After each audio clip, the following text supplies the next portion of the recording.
How's it going, everybody? This is Shay D back with another random review. The one I checked out today was Popcorn.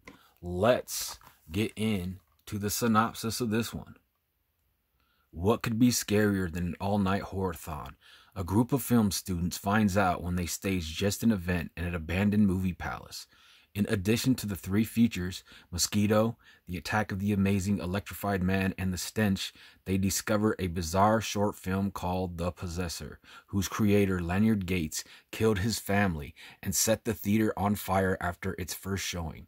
Maggie has been having frightening dreams that seem to be connected to the Possessor, and as the festival proceeds, the nightmare comes true for her and her friends as they are stalked and slain by a mysterious killer. Has Gates survived to continue the Possessor's deadly legacy?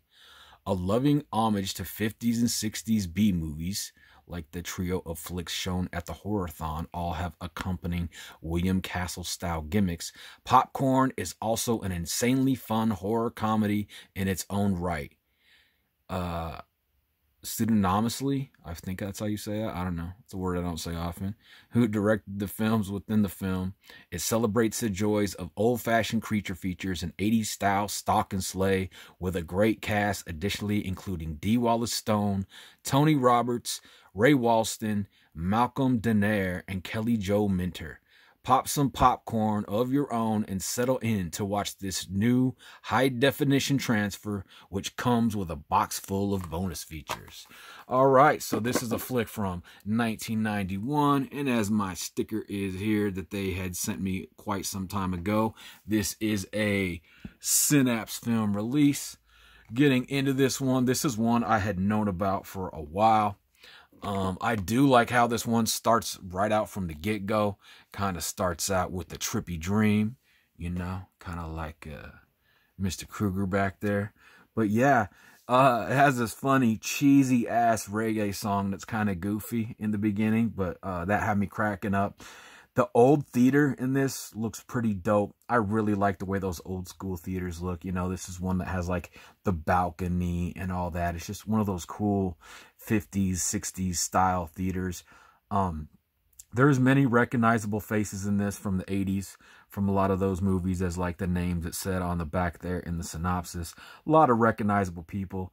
This one is fun, how it switches between what they're watching and the story. The three movies that it talks about that is showing at the actual horror-thon. It's cool how they jump back and forth. You kind of get into the three movies that are being shown and also what's going on in the theater. It keeps it fun. There's some really good gore and practical effects in this one. The Lanyard Gates guy himself looks cool. The whole electrocution sequence is a blast. It's a lot of fun. I'm not really giving nothing away. As it said there is one of the movies is called The Electrifying Man.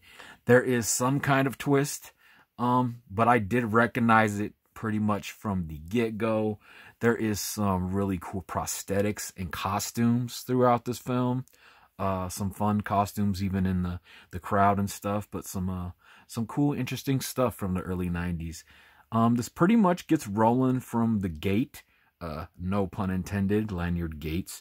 But it moves along at a good clip, a steady, fun pace.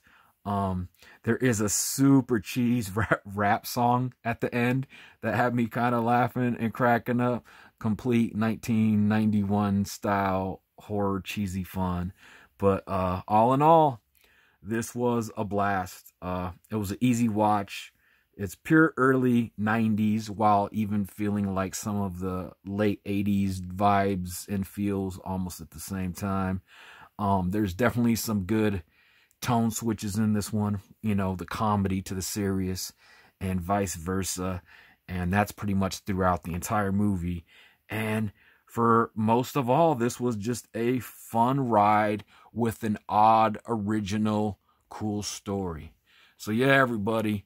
This was a fun watch, as I said. This is one I had known about for quite some time. Finally got around to watching it, giving it a viewing. Great release by Synopsis. There is a documentary on the making of this film and also a cool interview on here. I watched both of those. Thoroughly enjoyed this one. This one was popcorn.